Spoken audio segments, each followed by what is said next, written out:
समन्ता चक्रवालेषु अत्रा गच्छन्तु देवता सद्धम्मं मुनिराजस् सुनन्तु सघमुखधं धम्मश्रवण कालो अयं बदन्ता धम्मश्रवण कालो अयं बदन्ता धम्मश्रवण कालो अयं बदन्ता नमो तस् भगवतो अरहतो सम्मा सम्बुद्दस्स नमो तस् भगवतो अरहतो सम्मा सम्बुद्दस्स नमो तस् भगवतो अरहतो सम्मा सम्बुद्दस्स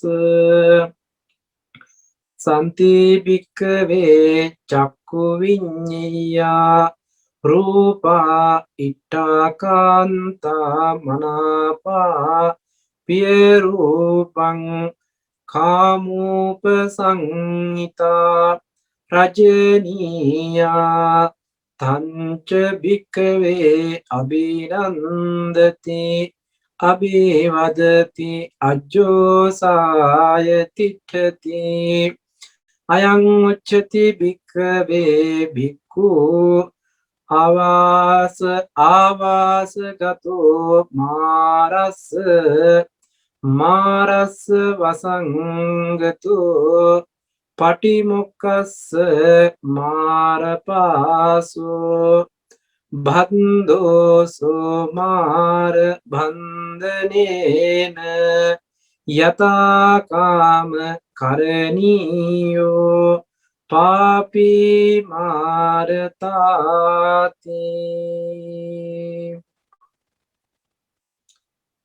सदा वंदनीय पूजनीय මහා සංඝරත්නයන් අවසරයි ධර්ම ශ්‍රවණාබිලාසී සදැහැති බෞද්ධ පින්වත්නි එංගලන්තයේ ලන්ඩන් නුවර ශ්‍රී සම්බෝධි භාවනා මධ්‍යස්ථානයේ මගින් සිදු කරනු ලබන ධර්ම දේශනා මාලාවේ අද දවසට නියමිත ධර්ම දේශනාවේ පින්බර දායකත්වය දරනු ලබනවා ශාන්තා විජේකෝන් මහත්මිනිය ඇතුළු ඒ පවුලේ පින්වත් පිරිස විශේෂයෙන්ම බලාපොරොත්තු වෙනවා පෙබරවාරි මාසයේ 15 වෙනි දින ඒ උපන් දිනය යෙදුන ඒ ඨාරා දියණියට ආශිර්වාද කරන්නට බලාපොරොත්තු වෙනවා ඒ වගේම ශාන්තා විජේකෝන් ඒ මහත්මිනියටත් ඒ වගේම ඉමාලි ඒ දියණියටත් ඒ වගේම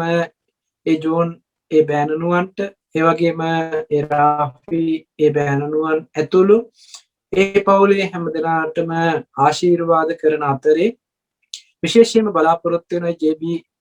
විජේකෝන් ඒ මහත්මාණන්ට ඒ ආදරණීය පියාණන්ට ඒ ආදරණීය සැමියාන් සිහිපත් කරලා පුණ්‍යානුමෝදනා කරන්නටත් බලාපොරොත්තු වෙනවා. ඒ වගේම අපවත් වී වදාළ දරණාගම කුසල ධම්මනායක මාහිම්පාණන් වහන්සේ ඇතුළු මහා කරන්නටත් බලාපොරොත්තු වෙනවා. අපි දේශනාව අවසානයේදී ඒ පිළිබඳ නැවත වතාවක් ඒ දායකත්වයන් සහ ඒ බලාපොරොත්තු ඒ ආශිර්වාද කිරීම සහ ඒ පුණ්‍ය අනුමෝදනා පිළිබඳව සිහිපත් කරලා දෙන්නට බලාපොරොත්තු වෙනවා. ඉතින් අද දවසේදී මම මාතෘකා තබන්නට යෙදුනේ සංයුක්ත නිකායේ වේදනා සංයුක්තයට අයිති ලෝක කාමගුණ වර්ගයට අයත් වන මාරපාස සූත්‍ර දේශනාවයි. මාරයාගේ පහස එහෙම නැතිනම් මාරයාගේ නැතුවීමකට ලක් වෙන්නේ කොහොමද කියන කාරණාව පිළිබඳව දේශනා කරන්නට යෙදුන සූත්‍ර ධර්මයක් තමයි අද එහි පාඩයක් තමයි මම මාතෘකා වශයෙන් තබන්නට යෙදුනේ. නමුත් මම මාතෘකාවෙන් ඒ මාතෘකා කරන්නට යෙදුන ඒ දහම් කරුණ පැහැදිලි කරලා දෙන්නට පෙර ආතුව ඔබට ඒ පිළිබඳව වඩාත් දැන ගැනීම සඳහා වටපිටා පරිසරයක් පැහැදිලි කරලා දෙන්නට බලාපොරොත්තු වෙනවා. ඒ සඳහා උදාහරණ කීපයකින් පළමුවෙන් මේ පිළිබඳව පැහැදිලි කර දෙන්නට අදහස් කරනවා. පළවෙනිම උදාහරණයේ විදිහට ගත්තොත් මේක බොහොම සරලයි උදාහරණය. නමුත් මේ උදාහරණය තුළ අන්තර්ගත න්‍යාය ඔබ දක්ෂ වෙන්නට ඕනේ. ඒ නිසායි මම මේ උදාහරණ කීපයක්ම ඉදිරිපත් කරන්නේ. මේ උදාහරණත් ඒ වගේම මින් ඉදිරියට විස්තර කරන දහම් කරුණුත් පිළිබඳව ඔබ ධර්මයේ ශ්‍රවණය කරන්නට ඕනේ කොහොමද කියන එක පිළිබඳවත් මුලින්ම මතක් කරලා දෙන්නට ඕනේ කියලා හිතුණා. මේ කතා කරන උදාහරණ වලට උපමේයන් යොදන්නට එපා. තමන් මේ කියන්නේ මේ අහවල් දෙයට වෙන්නේ නැති මේ අහවල් කාරණේ වෙන්නේ නැති කියලා ඔබ ඒකට පද බඳින්න අදහස් දරන්නට එපා. මොකද මම අවසානයේ මේ සියල්ල එකට එකතු කරලා මේකෙන් අදහස් කළේ මොන වගේ අර්ථයක්ද කියන එක පිළිබඳව පැහැදිලි කරන නිසා. කල්ැතුව ඔබ යම් අදහසක් දරාගෙන හිටියොත් ඔබට ඒ අදහසටම අනුව කරුණු ටික එකතු කරගන්නවා විනා මේ කියන්නේ මොන වගේ අර්ථයක්ද කියන එක පිළිබඳව වටහා ගන්නට බොහෝ දුෂ්කර වෙන්නට පුළුවන්. ඒ නිසා අද ධර්ම ශ්‍රවණය කරනකොට ඔබ හැමදෙනාටම මතක් කරනවා හිතේ නොයෙකුත් විතර්ක වලට ඉඩ තියන්නේ නැතුව කෙසේද කියලා සැක සංකා උපදවා ගන්නේ නැතුව මේ කියන කරුණු මේ කියන වචනත් එක්කම ඔබේ හිත අරගෙන එන්න මේ කියන කාරණා පිළිබඳව බොහෝම දක්ෂ වෙන්නට. මේකට වඩා පරිබාහිරව යමක් හිතන්නට යන්න එපා. අතිධාවනයක් කරන්නට එපා. මේ යන වචනයක් ගානේ මෙන්න මිසක් මාව පහු කරගෙන ගිහිල්ලා හිතන්න යන්න එපා. මම මෙහෙම අර්ථයක් මම මෙහෙම කාරණයක් ඔබට මතක් කරන්නේ අද මේ කතා කරන දහම් කරුණ දහම් පරයය හරිම සියුම් කාරණයක්. ඒ නිසා ඔබට අර්ථය වැහෙන්නට පුළුවන් ඔබේම හිතේ ඇතිවෙන විතර්ක නිසා. ඒ නිසා ඔබට නැවතත් මතක් කරනවා මේ දහම් කරුණු ටික ඒ වගේම මේ උදාහරණ ටික බොහෝම සාවධානව බොහෝම ඕනකමින් ඒ තුල කියන්නේ මොන වගේ කාරණයක්ද කියමින් ඒ ළඟම ඇසුරු කරන්න හිතට දුර දුවන්න දෙන්න එපා. නොයෙකුත් විතර්ක වලට ඉඩ තියන්නේ නැතුව ධර්ම ශ්‍රවණය කරන්නට සූදානම් වෙන්න කියලා මුලින්ම මතක් කරනවා. ඉතින් මේ අපි කවුරුත් දන්න උදාහරණ කීපයක් මේ ගන්නෙ. නමුත් අපි කවුරුත් දන්නවා කියලා කිව්වට මේ තුල අන්තර්ගත වෙන සියුම් සිද්ධිය පිළිබඳව අපි මනාව අවබෝධ කරගෙන නැහැ කියන එකයි මම මෙතනදී අදහස් කරන්නේ. මේ කාරණා ටික අපි හොඳට දන්නා වූ කාරණා නිසායි අතිධාවනයක් කරන්න. එහෙම නැත්නම් මේ කියන්නට ඉස්සර වෙලා ඔබ ගිහිල්ලා ඒ පිළිබඳව මෙහෙම කියලා හිතන්න යන්න එපා කියලා මම මතක් කළේ. පළවෙනියටම කාරණයක් ඔබට මතක් කරනවා මේ ගහක හෙවණැල්ල වැටෙන සිදුවීම පිළිබඳව. අපි මේක වචනින්ම කියන්නේ ගහේ හෙවණැල්ල වැටුණා කියලා. හැබැයි මේක ගැන විමසලිමත්ව බලනකොට මේ උදාහරණය හොඳට බලන්න ගහ විතරක් තිබුණට හෙවණැල්ල වැටෙන්න විදිහක් නැහැ. හෙවණැල්ල වැටෙන්න එහෙම නැතිනම් පිහිටන්න පොළව නොතිබ්බොත් මේ හෙවණැල්ලට වැටෙන්න තැනක් නැහැ. ගහයි පොළවයි දෙකම තිබුණත් හෙවණැල්ලක් වැටෙන්නේ නැහැ මේ ගහට ආලෝකයක් වැටෙන්නේ නැතිනම්. එහෙනම් අනිවාර්යයෙන්ම සූර්යාලෝකය ලැබෙන්නට ඕනේ. ඉරත් ගහත් පොළවත් කියන මේ තුන් දෙනාම එකට සම්බන්ධ වුණොත් පමණමයි හෙවණැල්ලක් विद्यमान වෙන්නේ. යම් වෙලාවක ඉර නොතිබුණොත් ගහ පොළව තිබුණත් හෙවණැල්ල වැටෙන්නේ නැහැ. යම් වෙලාවක ඉරක් තිබිලා ගහක් තිබිලා පොළව නොතිබ්බොත් ඒත් හෙවණැල්ලට පිහිටන්න තැනක් නැහැ. හෙවණැල්ල වැටෙන්නේ නැහැ. වැටෙන්න පිහිටන්න බෑ. ඒ වගේම ඉරක් තියෙනවා පොළවක් තියෙනවා. ගහ නැතුව තිබුණොත් ඒත් හෙවණැල්ලක් වැටෙන්න විදිහක් නැහැ. එහෙමනම් මේ හෙවණැල්ල කියලා කියන්නෙම ඉර ගහ පොළව කියන මේ තුන් සාධකයේම එකට එකතු වෙච්ච තැන නිර්මාණය වෙන ඵලයක්. එහෙම නැතිනම් නිර්මාණය වෙන දේ තමයි හෙවණැල්ල කියලා කියන්නේ. එතකොට මෙතනදී අපි හොඳට තේරුම් ගන්න ඕන කාරණය තමයි මේ ඉරයි ගහයි පොළවයි කියන මේ තුන් සාධකයම නොතිබුණේ නම් හෙවණැල්ලක් විද්‍යමාන වෙන්නේ නැහැ වගේම මේ තුන් සාධකයේ එකට යොමු වෙච්ච වෙලාවට හෙවණැල්ල කියන එක විද්‍යමාන වෙනවා. හැබැයි මේකේ තව කාරණයක් තියෙනවා. මම මේ අපි දන්නා වූ කාරණාවට එහා ගිහිල්ලා කියන සිද්ධිය මම මේ කියන්න හදන්නේ. ඉර තිබුණත් ගහ තිබුණත් පොළව තිබුණත් මේ වගේ කිසිම දෝෂයක් නොතිබෙලා ඉරත් හොඳටම පායලා තියෙනවා, ගහත් හොඳටම තියෙනවා, පොළවත් හොඳටම පිහිටලා තියෙනවා. මේ තුන් සාධකයේම තිබුණත් හෙවණැල්ල නොවැටී තියෙන අවස්ථාවක් තියෙනවා. ඔබට මේ වෙලාවේ හැටියට ඒ පිළිබඳව කල්පනා කරන්න කාලය ලබා දෙන්න පුළුවන්. නමුත් මම ඔබට පැහැදිලි කරන්නම් මොකද්ද මෙහෙම වෙන්න පුළුවන් සිද්ධිය කියලා. ඉරක් තියෙනවා, ගහක් තියෙනවා, පොළවක් තියෙනවා. හැබැයි හෙවණැල්ල වැටෙන්නේ නැහැ.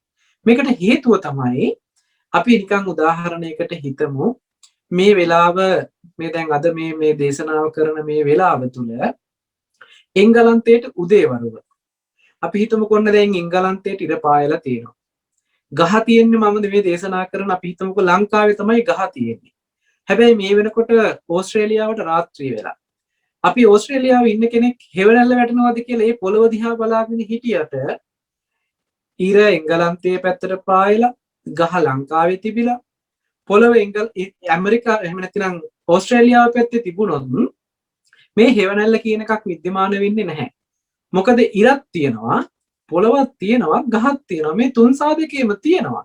හැබැයි හෙවණැල්ලක් වැටෙන්නේ නැහැ.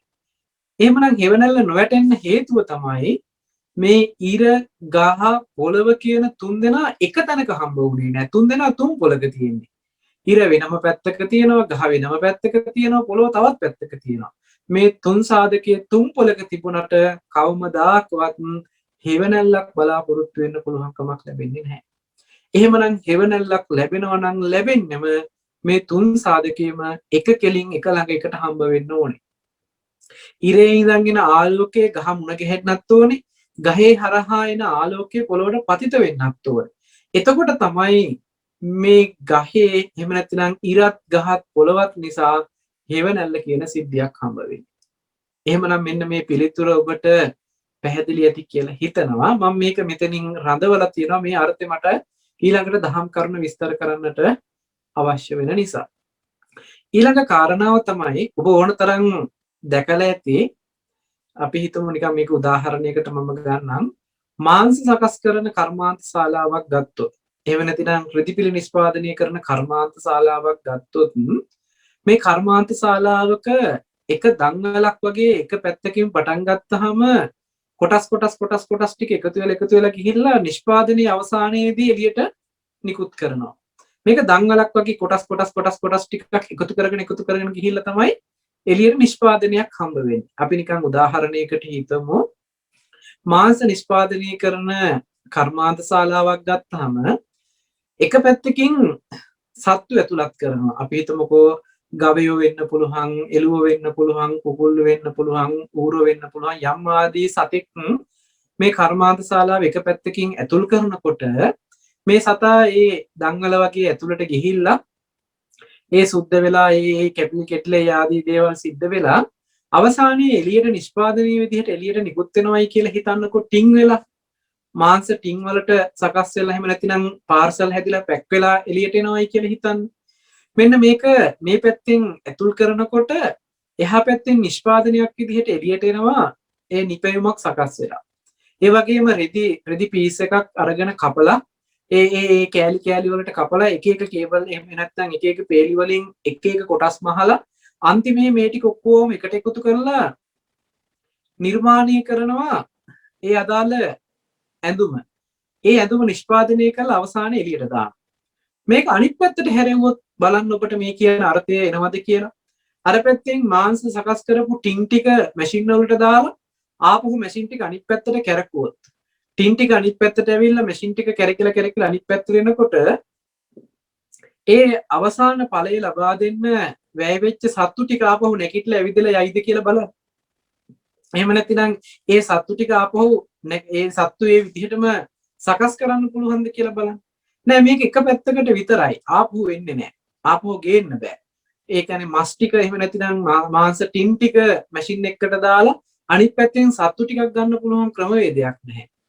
ඒ වගේම නිෂ්පාදනය කරපු මේ නිවි ඇඳුම මැෂින් එකකට දාලා මෙහා පැත්තෙන් ඉඳන් එහා පැත්තට අරගෙන ගිහිල්ලා ආපහු අර රෙදි පීස් එකක් විදිහට කපන්න ඉස්සර වෙලා තිබුණ තනි රෙද්දක් විදිහට තියෙන මේ නිෂ්පාදනයේ මුලට යන්න බෑ. ඒ කියන්නේ නිෂ්පාදනය කරපු ක්‍රියාවලිය ආපස්සට හරවලා ආපහු තිබ්බ තත්ත්වයට ගේන්න පුළුවන් කමක් නැහැ. ඒ නිසා මේක හොඳට මේ කියන අර්ථය තේරුම් ගන්නට ඕනේ.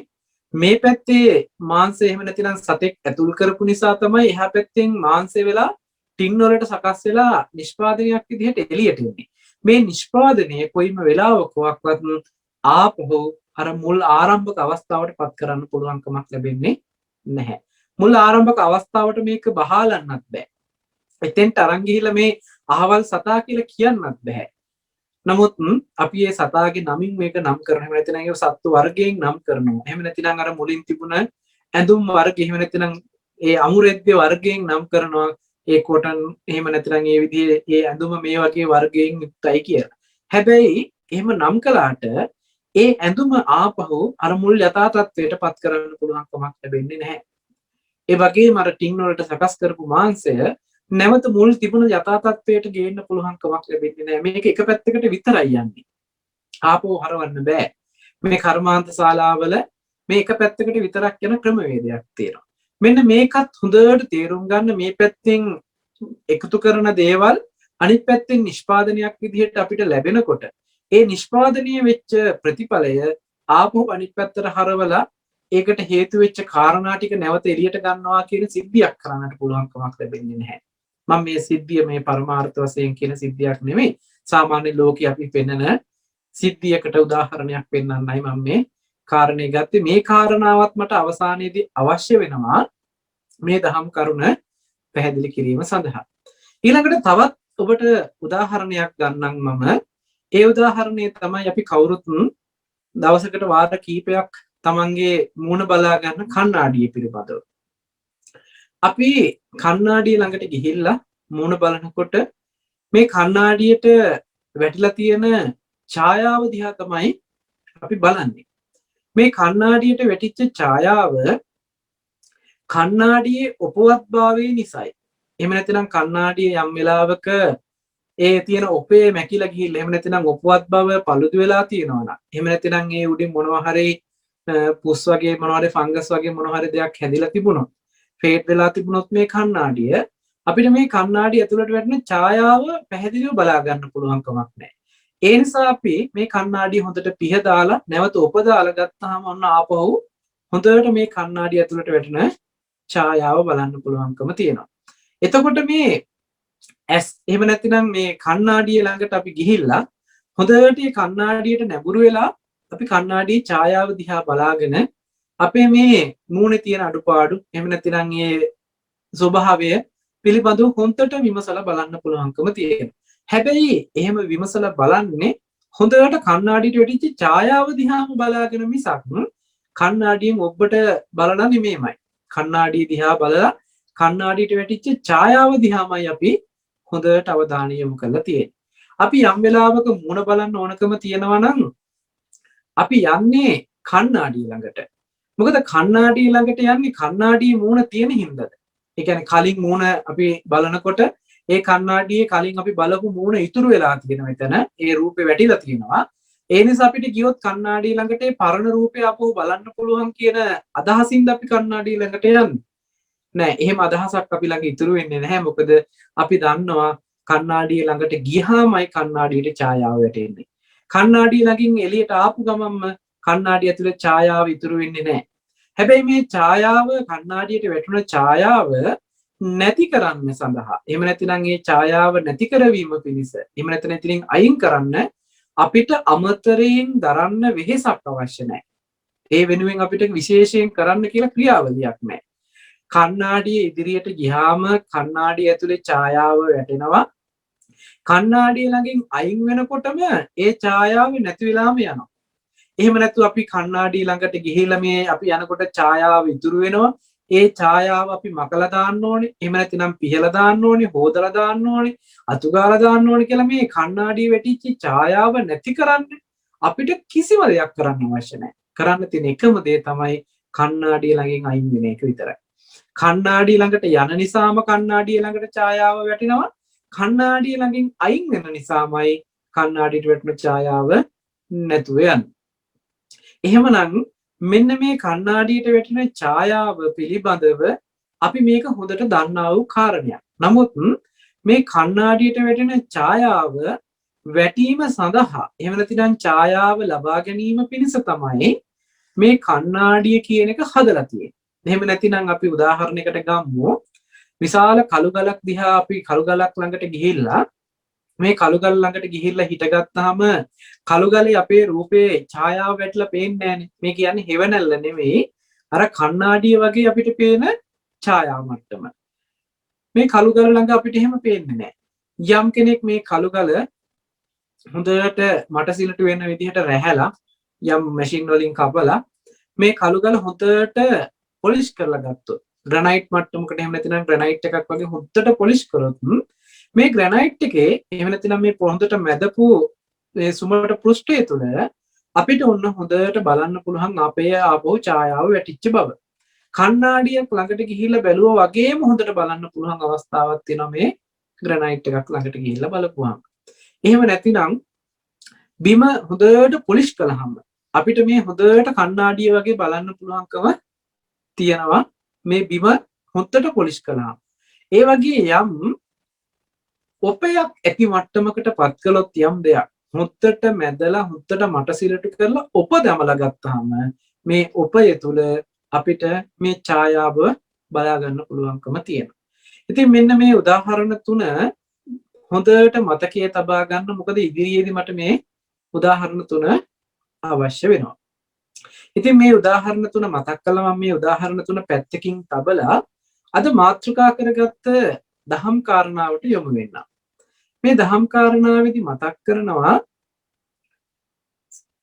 බුදුරජාණන් වහන්සේ මහණෙනි කියලා ආමන්ත්‍රණය කරලා ඉෂ්ඨකාන්ත මනවඩන ප්‍රිය වූ කාමයන්ගෙන් යුක්ත වූ ඒ කටයුතු වලට එහෙම නැතිනම් ඒ ආශ්‍රිතව කටයුතු වලට මේ ඇසින් දැක යුතු රූප තියෙනවා නම් ඒ මනාප එහෙම නැතිනම් ඒ හිත වඩන ඒ රූපයන් පිළිබඳව සතුට සිතින් පිළිගන්නවා නම් එහෙම නැතිනම් ඒ ගැන ಗುಣ කියා සතුටු වෙනවා නම් ඒ වගේම බැසගෙන ගැලීලා වාසය කරනවා නම් මෙන්න මේක කියනවා මායාගේ ගැනීමකට ගිහිල්ලයි කියලා.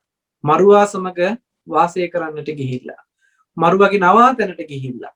ඒ වගේම මල කුඩුවක් තමන්ගේ ගෙලට දාගත්තා කියලා. ඒ කියන්නේ මල පුඩුව කියලා කියන්නේ ඒ කියන්නේ අපි අර යම් උගුල්ලට වන්නේ සත්තු අල්ලන්න අන්න ඒ වගේ මාර්යා විසින් අටවපු උගලකට අපි අහු වෙලා මර පුඩුවක් අපේ ගෙල දාගත්තා වගේ. එහෙම කරගත්තාම මාර්යාගේම බන්ධනයකට බැඳුනා වෙනවා. මාර්යාගේම බන්ධනයකට බැඳුන කෙනෙක් විසින් මාර්යාට කැමති දේවල් කරන්න පුළුවන්කම ලැබෙනවා කියලා මෙතනදී මේ සූත්‍ර දේශනාවේ මේ පාඩය තුල පෙන්වන සරල අදහස. නමුත් මේක මොකද්ද මේ කියන්නේ කියන එක පිළිබඳව අපි හොඳට විමසලා බැලීමක් කළ යුතු වෙනවා. මෙතනදී මේ විමසලා බලනකොට මේ පිළිබඳව අපිට හොඳ තීක්ෂණ නුවණකින් මේ කියන කාරණේ පැහැදිලි කරලා බලන්නට ඕනේ. මේ සඳහා න්‍යාය දර්ශනයක් ඉදිරිපත් කරලා ඊට පස්සේ ඒකට අනුරූපව යථාර්ථයේ සිද්ධ වෙන්නේ මොකක්ද? ඒ යථාර්ථයෙන් නොදකින්න නිසා මායාවේ වසඟයට යන්නේ කොහොමද කියන එක පිළිබඳව ටිකක් සියුම් අර්ථය ඇතිව පැහැදිලි කරන්නයි බලාපොරොත්තු වෙන්නේ. ඒ නිසා මෙතනින් එහාට කියන මේ දහම් කරුණ ස්වභාවයෙන් බොහෝම සියුම් සිදුවීමක්.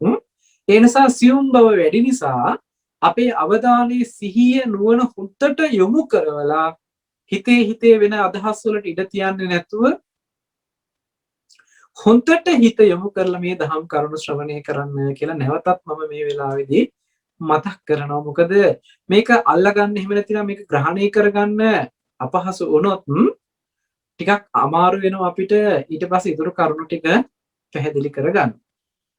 මෙතනදී මේ චක්කු විඥාණයෙන් විඤ්ඤාය වෙන එහෙම නැතිනම් චක්කු විඤ්ඤාය වෙන මට්ටමක් කතා කරනවා. ඒ කියන්නේ මේ ඇහැ පිළිබඳ වූ සිදුවීමක් තමයි මේ කියලා තියෙන්නේ. රූපේ එහෙම නැතිනම් එහෙන් දකින රූපය ඉෂ්ඨකාන්ත මනාප ප්‍රිය වූ රූප කාමයේ ඇති කරගන්න පුළුවන් වූ රූප බවට පත් වෙලා ඒ වගේම අභිනන්දනය කරන එහෙම නැතිනම් අභිවදනය කරන අජ්ජෝසායති බැසගෙන කටයුතු කරන්නට පුළුවන්කම ලැබෙන විදිහට මායාගේ භූමියටම පත් වෙලා මායාගේම වසඟයට ගිහිලා තියෙනවා කියන කාරණාව මතක් කරනවා. මේකේ හැබෑවටම සිද්ධ වෙන සිද්ධිය එහෙම නැතිනම් මේ හැබෑවටම සිදුවෙන ධර්මතාවය මුලින් පැහැදිලි කරලා ඉන්නවා. අපිට පේනවා කියන සිද්ධියක සිද්ධ වෙලා තියෙන ධර්මතාවය තමයි ඇහත් රූපයත් චක්කු විඥානයත් කියන මේ තුන්දෙනා එකට එකතු වීම නිසා ස්පර්ශයක් ඇති වෙනවා. මේ ස්පර්ශය නිසා වේදනා සංඥාවක් ඇති වෙලා සංකාර මට්ටමින් විඥානයක් උපද්දවනවා. ඒ නිසා ඇහත් රූපයත් චක්කු විඥානයත් නිසා ස්පර්ශ වෙලා ඒ ස්පර්ශය විසින් වේදනා සංඥා නිර්මාණය කරලා ඒ නිර්මාණය වුණ සංඥාව විඥානය විසින් දැනගන්නා වූ බවට පත් වෙනවා. ඕක තමයි සිද්ධ වෙන සිද්ධිය. හැබැයි මෙතනදී මේ සිද්ධිය අපි හොඳට තේරුම් ගන්න ඕනේ මොකද්ද මේ කියන අර්ථය කියලා. එතනදී ඇහත් රූපයත් චක්කු විඥානියත් කියන මේ තුන්දෙනා එකට එකතු වුණ තැන තමයි ස්පර්ශයක් ඇති වෙන්නේ. මෙන්න මේ අර්ථය පැහැදිලි කරන්න තමයි මම අර ගහේ උපමාව ගත්තේ. ගහේ උපමාවේදී මම මතක් කළේ එංගලන්තයට ඉර පායලා ලංකාවේ ගහ තිබිලා ඕස්ට්‍රේලියාවේ හෙවණැල්ලක් බලාපොරොත්තු වුණාට එහෙම හෙවණැල්ලක් වැටෙන්න සාධකයක් නැහැ. මොකද මේ තුන්දෙනාම එක තැනක මුණ ගැහෙන්නට ඕනේ. එක තැනක මුණ ගැහෙන සිද්ධියක් අපි තේරුම් ගන්නට ඕනේ. එහෙම වුණොත් විතරයි හෙවණැල්ල කියන සිදුවීම එහෙම නැත්නම් හෙවණැල්ල කියන ඵලයේ බලාපොරොත්තු වෙන්න පුළුවන්කම තියෙන්නේ. ඇහත් රූපයත් චක්කු විඥානයත් කියන මේ තුන්දෙනා නිසා ඇතිවන ස්පර්ශය හරියට අර හෙවණැල්ල වගේ. මෙතනදි හොඳට අර්ථ ගන්න ඕනේ මෙතන ගහේ හෙවණ එහෙම නැත්නම් ගහත් ඒ කියන්නේ ඉරත් ගහත් පොළවත් නිසා ඇතිවන හෙවණැල්ල වගේ කියලා හෙවණැල්ල උපමා කරේ මෙන්න මේ ඇතිවෙන ස්පර්ශය පැහැදිලි කරන්න. එතනදී ඉරත් ගහත් පොළවත් කියලා සඳහන් කළේ මේ ඇහත් රූපයත් චක්කු විඥානයත් කියන සිද්ධි තුන පැහැදිලි කරන්න. එතකොට මෙතනදී කොහොමද මේ ඇහැ රූප චක්කු විඥාන කියන තුන්දෙනා එක තැනක හම්බ වෙන්නේ? අපි අද වර්තමානයේදී මේ ගන්න අර්ථයේ පොඩි වෙනසක් තියෙනවා. ඇහැ කියලා මේ පැත්තට අත දික් කරනවා. ඇහැට පේන රූපේ කියලා මේ පැත්තට අත දික් කරනවා. ඇහත් රූපයත් එතෙන්ට යොමු වෙන චක්කු විඥානයත් කියලා තමයි අපි කතා කරන්නේ. ඇහැ රූප චක්කු විඥානය කියලා මේ දෙන්න එකතු කරන්නේ චක්කු විඥානය කියලා තමයි ගන්න. එතකොට ස්පර්ශය බැහැර වෙච්ච ස්පර්ශයක් වෙනවා. නමුත් මේකේ දෝෂයක් තියෙනවා. මෙතන ගන්න අර්ථයන් වල පුංචි පටලවිල්ලක් තියෙනවා. ඒ පටලවිල්ල ලියන්න තමයි මම අර කණ්ණාඩිය පිළිබඳව කතා කරපු උපමාව ගත්තේ. එතකොට අපි කණ්ණාඩියේ ඉස්සරහට ගිහිල්ලා කණ්ණාඩිය දිහා බලපුවාම කණ්ණාඩියට වැටිලා තියෙන ඡායාවම අපිට පේනවා මිසක් කණ්ණාඩියෙන් ඔබ්බේ වූ දෙයක් අපි බලලා නැහැ කණ්ණාඩිය ඇතුලේ. කණ්ණාඩියට වැටුණු ඡායාවමයි අපි බලලා තියෙන්නේ. එහෙමනම් මේ ඉස්සරහින් තිබුණයි කියලා අපි කිව්වට ඒ රූපේ පිළිබඳව අපි දැකලවත් නැහැ. ඒ සතර මහා ධාතු වලින් රාශි වෙච්ච රූපයේ සටහන මේ ඇහැට වැටිලා තියෙන එහි ඡායාව මට්ටමට. අපි සාමාන්‍යයෙන් දන්නවා මේ ඇහැ කියන්නේ ප්‍රසාද මට්ටමක් චක්කු ප්‍රසාදේ කියලා. මේ චක්කු ප්‍රසාදයේ හැදිලා තියෙන්නේ මේ ඉස්සරහට එන රූපවල එහෙම නැත්නම් මේ ඉස්සරහ තියෙන සතර මහා ධාතු රූපයේ ඡායාව වට ගන්න පුළුවන් විදිහට තමයි ප්‍රසාදය හැදිලා තියෙන්නේ. ඒකට චක්කු ප්‍රසාදය කියලා කියනවා. මේකේ කෘත්‍ය තමයි හරියට කණ්ණාඩියේ ඒ මූණ බලන්න පුළුවන්කම ලැබෙන. එහෙම නැතිනම් ඒකට ඡායාවක් වැටෙන විදිහට මේ කණ්ණාඩිය උපවත් වෙලා තියෙන්නේ. එහෙම නැතිනම් ඒ කණ්ණාඩිය තුල ඡායාව වැටෙන්න පුළුවන් වෙන විදිහට රසදිය ආලේප කරලා ඒක තුල අර වැටෙන ඡායාව පතිත වෙන්න පුළුවන් පරිසරය හදලා තියෙනවා. අන්න ඒ වගේම සිද්ධියක් මේ ඇහැ කියලා කියන්නේ. ඇස් ඉදිරි පිටට එන ඕනෑම රූපයක ඒ සතර මහා ධාතු රාශි වෙලා තියෙන හැඩයට අදාළ වෙන විදිහට ඡායා මාත්‍රයක් මේ ඇහැ ඇතුළට වැටෙන්න ප්‍රතිබිම්බයක් විදිහට එහෙම නැතිනම් ඡායාවක් විදිහට වැටෙන විදිහට තමයි මේ ඇහි ප්‍රසාදය හැදිලා තියෙන්නේ. මොකද මේ බහැර රූප තිබ්බ පමණකින් මේ ඡායාව වැටෙන්නේ නැහැ. මේ ඇහැට ඡායාව වැටෙන්න නම් ආලෝකයේ තිබිය යුතුම වෙනවා. ආලෝකයේ මේ බහැර තියෙන රූපයකට වැටිලා එයින් එන ආලෝක පරාවර්තනය තමයි මේ ඇහැ ඇතුළට වැටෙන ඡායා මට්ටම කියලා කියන්නේ. එතකොට ඇහැ කියලා කියන්නේ මෙන්න මේ වැටෙන ප්‍රසාදය. එහෙම නැත්නම් සකස් කරන උපය තමයි චක්කු ප්‍රසාදය කියලා කියන්නේ. මෙන්න මේ චක්කු ප්‍රසාදයට වැටුණ ඡායාව තමයි රූපය කියලා කියන්නේ. සතර මහා ධාතු වලින් සකස් වෙලා උපනංවපු එහෙම නැතිනම් උපාදාය මට්ටමටපත් කරපු රූපය තමයි මේ ඇහැට වැටුණ වර්ණ රූපේ. සතර මහා ධාතු නොතිබුණේ නම් මෙහෙම වර්ණ රූපයක් වැටෙන්නේ නැහැ. නමුත් අපිට පේන්නේ හැම වෙලේම මේ ඇහැට වැටුණ වර්ණ රූපය. ඒකයි ඇහැත් රූපයක් කියලා කියනකොටම ඇහැට පෙනිලා තියෙන වර්ණ රූපයක් විතරමයි. අර ආලෝකයේ විසින් මේ ඇහැට පතිත කරපු ඇහි ප්‍රසාදයට පතිත කරවපු ඒ ඡායාව විතරමයි මේ ඇහැට හම්බ වෙලා තියෙන්නේ. එතකොට ඔන්න ඇහැට වැටෙන ඡායාව කියන රූපෙත් මේ දෙක එකට එක ළඟ හම්බෙලා තියෙන. ඇහෙදිමයි හම්බ වෙන්නේ. කණ්ණාඩියට වැටෙන ඡායාවත් කියන මේ දෙකම කණ්ණාඩිය ළඟ තියෙන්නේ. අපි හිත යොමු කරන්නේ කණ්ණාඩියටනේ. අපි රූප බලන්න කියලා හිත යොමු කරලා තියෙන්නේ කණ්ණාඩිය පැත්තට. හිත යොමු කරන්නේ කණ්ණාඩියට. කණ්ණාඩිය කියලා කියන්නේ ඔබවත් වෙලා තියෙන තැන. ඡායාව වැටලා තියෙන්නේ කණ්ණාඩියටමයි. එතකොට ඔන්න දැන් තුන් දෙනාම මේ එක ළඟ එකතු වෙලා තියෙනවා. ඒ වගේ ඇහැට වැටුණ ඡායාවත් එතෙන්ට යොමු කරපු චක්කු විඥානය කියන මේ තුන් දෙනාම මේ ඇහැ ළඟදී මුණ ගැහෙනවා. මේ තුන් දෙනාම එකම තැනකදී මුණ ගැහෙන කොටයි ඵලයක් හැදෙන්නේ ස්පර්ශය කියලා. ඒකයි තින්නම් සංගති පස්සෝ කියලා කියන්නේ මේ තුන් දෙනාගේ එකතු වීම ස්පර්ශයයි කියලා. අපි මේක දැක්කොත් ඇහැ මේ පැත්තේ රූපේ මේ පැත්තේ චක්කු විඥානේ තවත් කොයි පැත්තක හරි තියෙනවා කියලා ගත්තොත් මම අර කිව්ව උදාහරණේ වගේ ඉර පායලා තියෙනවා එංගලන්තයට, ගහ තියෙනවා ලංකාවේ, ඕස්ට්‍රේලියාවට වෙලා හෙවණැල්ල වැටෙනකම් බලන් හිටියට මේක කවදාකවත් සිද්ධ වෙන සිද්ධියක් නෙමෙයි. තුන් පොලක මේ කාරණා තුන තියාගෙන කවදාක්වත් හෙවණැල්ලක් ප්‍රාර්ථනා කරන්න බෑ, හෙවණැල්ලක් ලැබෙන්නේ නැහැ. ඒ වගේ ඇහැ මේ පැත්තේ තියාගෙන රූපය හරි ගොඩාක් ඈත කෙලවරේ රූපේ තියාගෙන අපි ඈත පේනවා කියලා ගොඩාක් ඈත පේනවා කියලා කතා කරනවානේ. ඒ තියෙන රූපයක් දැක්කේ කියලා. එච්චරකට එහා ඈත තියෙන රූපෙකුයි මෙහා පැත්තේ කෙලවරේ තියෙන මේ ඇහැයි ඒ දෙක සම්බන්ධ කරන්න විඥානයක් තව කොහෙන් හරි සම්බන්ධ කරලා මේ තුන් දෙනා එකතු වෙච්ච නිසා ස්පර්ශයක් වෙනවා කියලා කිව්වොත් හරියට එංගලන්තේ ඉරපායලා ලංකාවේ තියෙන ගහේ හෙවණැල්ලක් ඕස්ට්‍රේලියාවට වැටෙනවා කියලා කිව්වොත් ඒක හරි වෙන්න ඕනේ. ඒක නිවැරදි වෙන්න ඕනේ. එමනම් අපි දන්නවා මේ න්‍යාය වැරදි කියලා. ඒ ක්‍රමයේ දෝෂයක් තියෙනවා කියලා. හැබැයි මේ තුන් දෙනාම එකට එකතු වෙන තැනක් අපිට හම්බ වුණා. අන්නේ එකතු වෙන තැනේදී හෙවණැල්ල කියන එක බලන්න පුළුවන්කම තියෙයි. ඒ වගේ ඇහැ රූප චක්කු විඥාන කියන මේ තුන් දෙනාම එකට එකතු වෙන තැනක් අපිට හම්බ වෙන්න ඕනේ. ඒ හම්බ වෙන න්‍යාය තමයි මේ බුදුරජාණන් වහන්සේ පෙන්වන්නේ. ඇහත් රූපයත් චක්කු විඥානයත් කියපුවාම අපි දක්ෂ වෙන්න ඕනේ මේ රූපේ කියලා කියන්නේ මොකටද? ඇහැ කියලා කියන්නේ කොතෙන්ටද? චක්කු විඥානය කියන්නේ මොකකටද කියන එක. ඇහැ කියලා කතා කළේ මේ මාංශ චක්සුසේ තුල තියෙන ප්‍රසාදයක් ඇතිවීම පිණිස අර උපය ඇතිවීම පිණිස සකස් වෙච්ච චක්කු ප්‍රසාදය. ඔක ප්‍රසාදේ කියන මට්ටම ඔබට ඕනනම් කණ්ණාඩිය වගේම මේ ප්‍රසාදේ මට්ටම මේ ඇහෙත් තියෙනවා කියන එක දැනගන්නට ඔබට අවස්ථාව තියෙනවා. මම ඒකට ප්‍රායෝගිකව කියන්නම්. කණ්ණාඩිය ළඟට ගියපුවාම කණ්ණාඩියේ ඡායාව වැටිලා අපිට රූපේ පේනවා වගේ මේ ඇස් ගාවට පොඩ්ඩක් එහෙම නැතිනම් මේ මාංශ චක්සුසේ ළඟට ඔබ පොඩ්ඩක් කිට්ටු වෙලා බලන්න තව කෙනෙකුගේ හෝ තමන්ගේ කණ්ණාඩි ළඟින් හෝ මේක දකින්න පුළුවන්. කෙනෙකුගේ ඇස් ළඟට පොඩ්ඩක් කිට්ටු වෙලා බලන්න ඒ ඇහි තමන්ගේ ඡායාව වැටෙනවා පේනවා.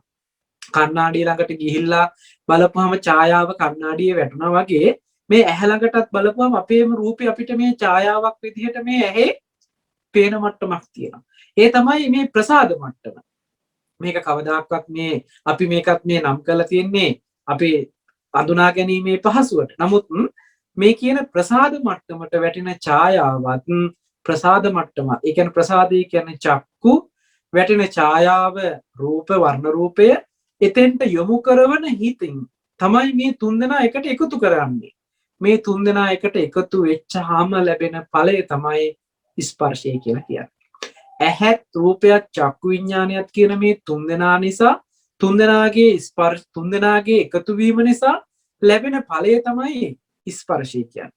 එතකොට මේ ලැබෙන ස්පර්ශය මේ ඇහැට අයිති කියලා කිව්වොත් හරි රූපෙට අයිති කියලා කිව්වොත් හරි එහෙම නැත්නම් චක්කු විඥාණයට අයිති කියලා කිව්වොත් හරි මේ උත්තර තුනම වැරදි. ඒකට හේතුව මම පෙන්වන්න තමයි අර කර්මාන්ත ශාලාවක කතාව ගත්තේ. මේ පැත්තෙන් යමක් ඇතුළට ඇතුල් කළොත් ඒක ආපුව මේ පැත්තෙන් එළියට දැම්මොත් ඒ නිෂ්පාදනය කරපු දේම එළියට එනවද? එහෙම නැතිනම් මේ පැත්තෙන් ඒ සත්තු ටික ඇතුල් කරලා අනිත් පැත්තෙන් මාංශයේ ටින් වලට ඇහුරලා ටින් ටික එළියට එනවා නම් මේ පැත්තෙන් ආපුව ටින් ටික මැෂින් වලට ඇතුල් කළොත් මැෂින් ටික අනිත් පැත්තට වැඩ කරන්න හදලා ඉවර වෙලා එහා පැත්තෙන් සත්තු ටික නැගිටලා යනවා වගේ කියන සිද්ධියක් බලාපොරොත්තු වෙන්න පුළුවන්. එහෙම සිද්ධියක් විද්‍යමාන වෙන්නේ නැහැ. එහෙමනම් ඇහැ රූප චක්කු විඥාන කියන මේ තුන් දෙනා නිසා ඇතිවන ස්පර්ශය ආපහු ස්පර්ශයේ පැත්තෙන් අනිත් පැත්තට හරවලා ස්පර්ශය තල්ලු කළොත් ඇහැ රූප චක්කු විඥාන කියන තුන් දෙනෙක් එළියට එයිද? එහෙම හම්බ වෙන්න හේතු නැහැ. මොකද හේතු නිසා හටගන්න ඵලය කොයිම වෙලාවකවත් නැවත හේතු නිර්මාණය කරන්න බෑ. ඒ කියන්නේ ආපහු මුල් හේතුව නිර්මාණය කරන්න බෑ. මොකද හේතු ටික වැය වෙලාමයි ඵලය නිෂ්පාදනය කරලා තියෙන්නේ. ඵලයක් නිර්මාණය වෙන්නේ. ඇහැ රූප චක්කු විඥාන කියන මේ තුන් දෙනාම වැය වෙලා ඉවරයි. තුන් දෙනාගේ ක්‍රියාවලිය වැය වෙලා ඉවරයි ස්පර්ශය කියන ඵලය ලබා දෙන්න. ඒ නිසා මේ ස්පර්ශය ආපහු ඇහැටයි tie කිව්වොත් හරි රූපෙටයි tie කිව්වොත් හරි එහෙම නැතිනම් චක්කු විඥාණයටයි tie කියලා කිව්වොත් හරි මේක වැරදි. අර වැටෙන හෙවණැල්ල ගහටයි tie කිව්වොත් හරි පොළොවටයි tie කියලා කිව්වත් එහෙම නැතිනම් ඉරටයි tie කියලා කිව්වත් මේ උත්තර තුනම වැරදි. හැබැයි ඉරයි ගහයි පොළොවයි කියන මේ තුන්දෙනාටම අයිති නැති තුන්දෙනා ළඟම නොතිබුණ ඵලයක් තමයි මේ තුන්දෙනා එකතු වුණාම හම්බ වෙලා තියෙන්නේ. ඒ හම්බ වෙච්ච ඵලයට කියනවා හෙවණැල්ල කියලා. හැබැයි මේ හෙවණැල්ල කොයිම වෙලාවකවත් ඉරට අයිතිත් නැහැ, පොළොවට අයිතිත් නැහැ, ගහට අයිතිත් නැහැ. හැබැයි මේ තුන්දෙනාට අයිති නොවුනට මේ තුන්දෙනා නැතුව පවතින එකකුත් නෙමෙයි. ඒකයි මේ හේතුඵල ධර්මයේ තියෙන විශේෂත්වය. හේතු නිසා ඵලය හට ගන්නවා. හැබැයි ඵලය තුල හේතු දකින්න බෑ. ඵලය තුල හේතු තියෙන්න බෑ. ඵලය තුල අර මුල් හේතු ටික ඒ හේතුවෙන්ම හැදිච්ච ඵලයක් මිස ඒ ඵලය නැවත හේතු වලට බහාලන්න බෑ. මේක මේ ගහේ හෙවණැල්ල කියලා හෙවණැල්ල ගහට අයිති කළොත් ඒත් වැරදි. මේ හෙවණැල්ල ඉර නිසානේ එහෙනම් ඉරට අයිති කියලා ඉරට අයිති කළොත් ඒත් වැරදි.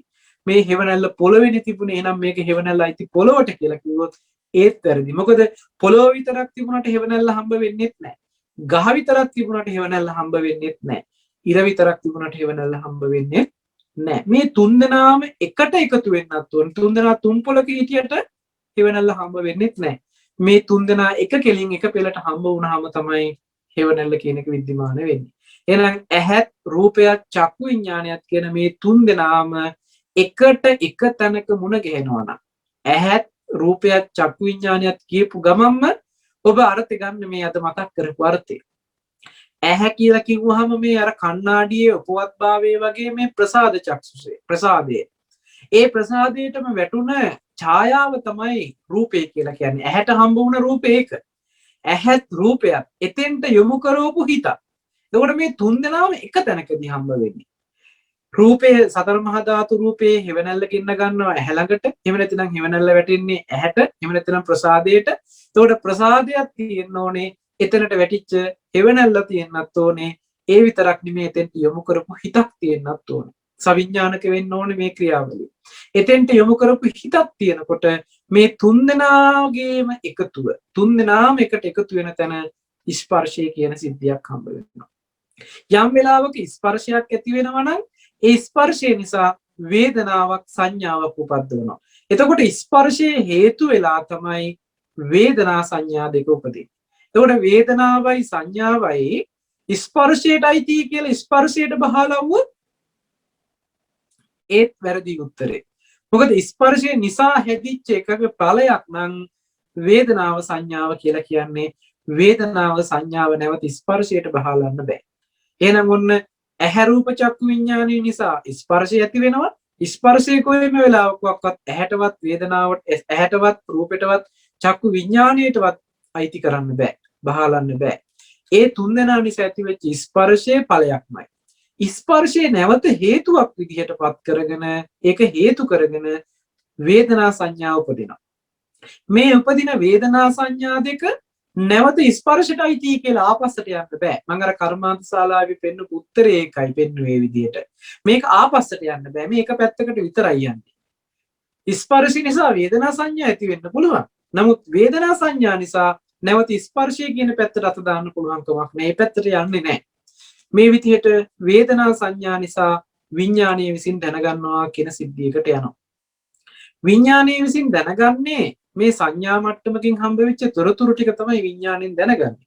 විඥාණයට බලන්න පුළුවන් ඔබට තීරණයක් ඔබ මේ කියන කාරණේ පිළිබඳව හොඳට නුවණින් බලන්න. විඥාණයට හම්බ වෙලා තියෙන සංඥා මාත්‍රයකින් දුන්න පණිවිඩයක් විතරයි. විඥාණයට කොයිම වෙලාවකවත් ස්පර්ශය හම්බ වෙලා නැහැ. මොකද සංඥාව ඇති වෙනකොටම ස්පර්ශය වැය වෙලා තමයි සංඥාව හදලා දුන්නේ. මොකද හේතුව වැය වෙලා තමයි ඵලය හදලා දෙන්නේ. ඵලය ළඟට අපි යනකොට හේතුව වැය වෙලා ඉවරයි. හේතුවේ ක්‍රියාවලිය කරලයි විපාක විදිහට එහෙම නැත්නම් ඵලයේ විදිහට සංඥාවක් උපද්දලා තියෙන්නේ.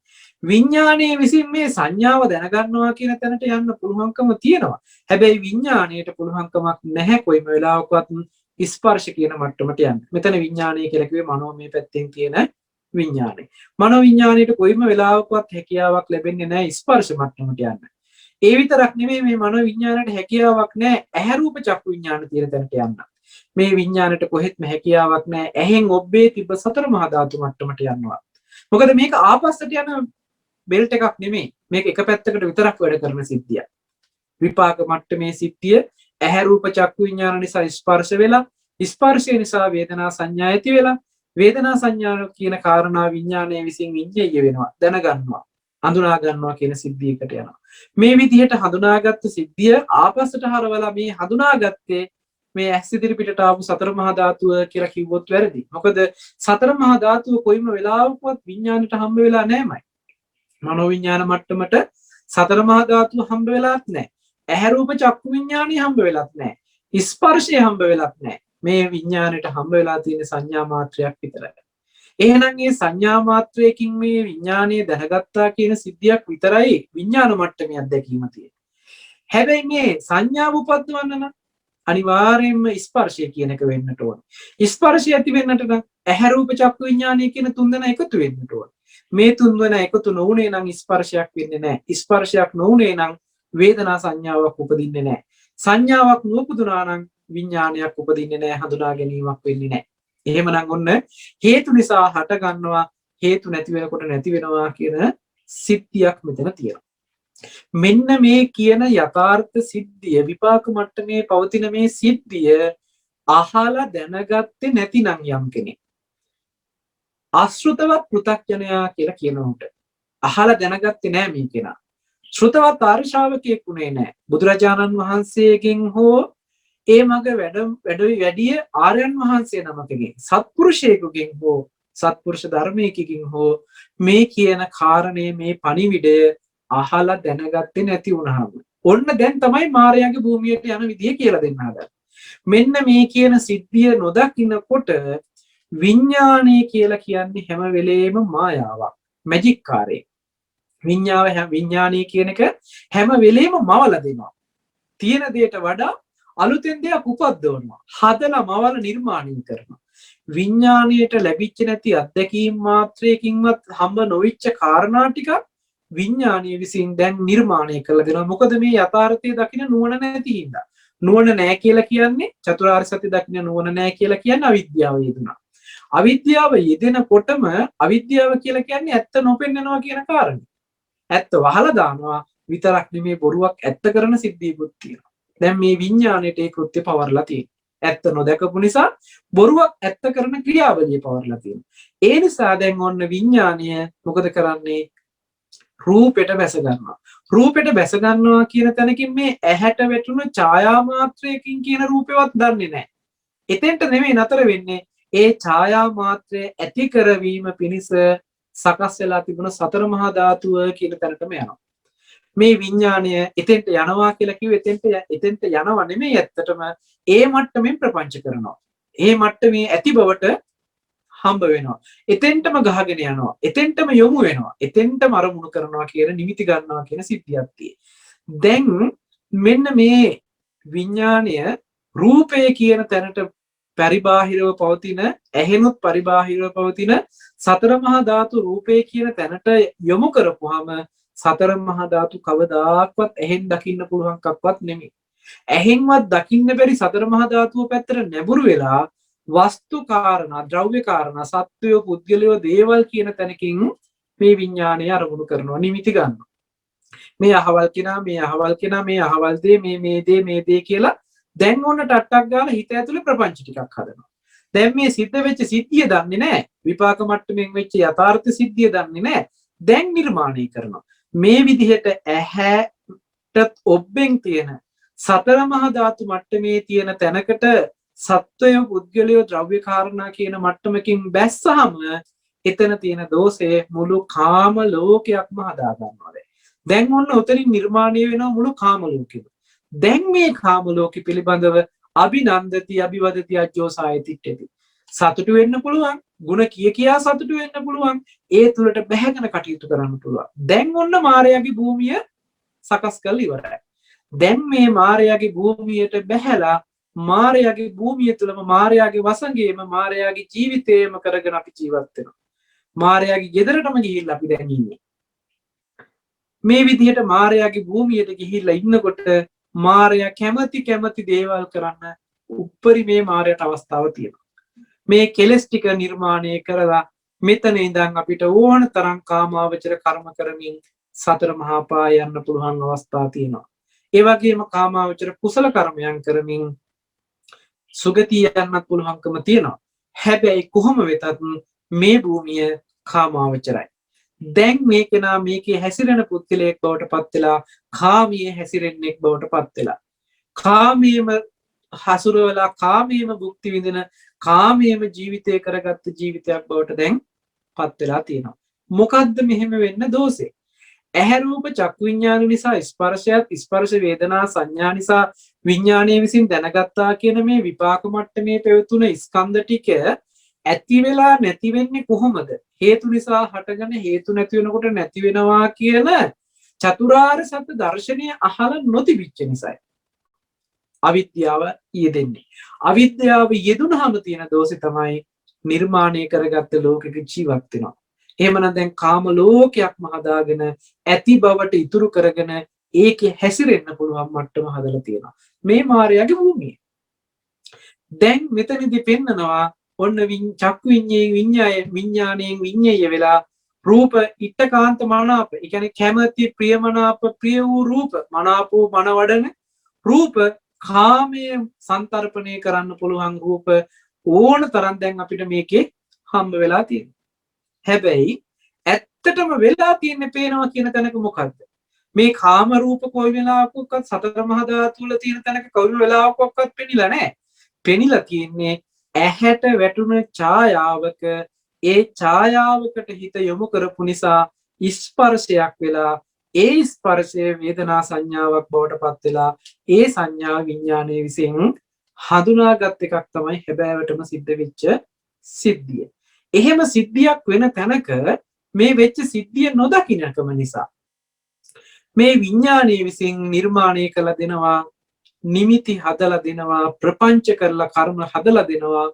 මේ සත්වය, පුද්ගලයෝ, ද්‍රව්‍ය කාරණා තියෙන බවට ඇති බවටම හම්බ වෙලා තියෙනවා. ඒ පැත්තට නැඹුරු වෙච්ච නිසා. ඒ පැත්තට නැඹුරු වීමම තණ්හාව. ඒක අල්ලා ගැනීම උපාදාන මට්ටමටපත් වෙනවා. අල්ලාගත්තට පස්සේ ඒක තුල ඇති බවට ඉතුරු වෙනවා, භවයක්ම හදනවා. දැන් භවය හැදුවා නම් ඒ ජාති ජරා ව්‍යාධි මරණ කියන දුක් ටික විඳින්න සිද්ධ වෙනවාමයි.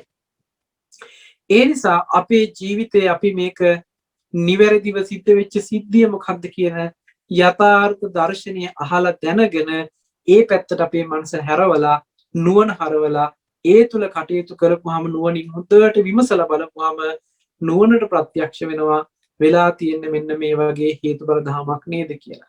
හේතු නිසා හටගන්න බවකුත් හේතු නැති වෙනකොට නැති වෙන බවකුත් කියලා කියන්නේ මෙන්න මෙතන සිද්ධිය කියලා. ඇහැ රූප චක්කු විඥාන නිසා ස්පර්ශයකුත්, ස්පර්ශ නිසා වේදනා සංඥාවකුත්, ඒක දැනගන්නා වූ විඥානයකුත් ඉපදලා තියෙනවා. මේ හේතු නැති වෙනකොට මේ ධර්මතා ටික නැති වෙනවා කියලා දැන් හොඳට හේතුඵල ධර්මයට හිත තියලා, චතුරාර්ය සත්‍ය දර්ශනයට හිත තියලා හොඳට නුවණ වඩව ගන්නවා. දැන් නුවණින් යුක්තව කටයුතු කරනකොට මේ කෙනාගේ නුවණට හොඳටම සාක්ෂාත් වෙන කාරණයක් තමයි කොයිම වෙලාවකවත් සතර මහා ධාතු රූපය ඇහැට හම්බ වෙලාම නැහැ. ඇහැට කවමදාකවත් සතර මහා ධාතු රූපේ බලන්න බෑ. සතර මහා ධාතු රූපේ රාශි වෙලා තිබුණ ඒ හැඩය තමයි ඇහැට වැටුණ ඡායාව. ඇහැට වැටුණ ඡායා මාත්‍රය විතරයි ඇහැට හම්බ වෙලා තියෙන්නේ. මේ ඇහැට වැටුණ ඡායා මාත්‍රය එහෙම නැතිනම් චක්කු ප්‍රසාදයට වැටුණ ඡායා මාත්‍රයට හිතත් යොමු කරපුවාම මේ තුන්දෙනාම නිසා මේ තුන්දෙනාටම අයිති නැති මේ තුන්දෙනාම නොවන අලුත් ධර්මතාවයක් උපදිනවා. ඒකට කියනවා ස්පර්ශය කියලා. මේ ස්පර්ශය ඇහැවත් රූපේවත් චක්කු විඥානේවත් වෙන්නේ නැහැ. මේ තුන්දෙනාටම අයිති නැහැ. මේ තුන්දෙනාගේම ගති ලක්ෂණ වලින් වෙනස්. නමුත් මේ තුන්දෙනාම නැතුව උපදින එකකුත් නෙමෙයි. තුන්දෙනා එකට එකතු වෙච්චාම උපදින ඵලයක්. එහෙම උපදින ස්පර්ශය නිසායි වේදනා සංඥාවක් ඇති වෙලා විඥාණයට හඳුනා ගන්න පුළුවන්කම ලැබෙන්නේ. ඉතින් මෙන්න මේ වෙච්ච සිද්ධියට හුදට හිත තිබ්බහම නුවණ තිබ්බහම මේ අපිට කොයිම වෙලාවකවත් මේ ඇහැට වැටෙන ඡායා මාත්‍රය තුල කාම වස්තු තියනවද? පරිහරණය කරන්න පුළුවන් සත්වයේ පුද්ගලයේ වස්තු කාරණා ටිකක් තියනවද මේ ඇස් මට්ටමට වැටෙන ඡායාවේ? ඔබ මේක උදාහරණයක් ගන්න මම මුලින් කිව්ව උදාහරණේ කණ්ණාඩිය ඇතුළට වැටුණ ඡායාවක් තියෙනවා නම් මේ ඡායාවත් එක්ක අපිට මොනවද කරන්න පුළුවන්? ගනුදෙනු බලන්න විතරමයි පුළුවන්.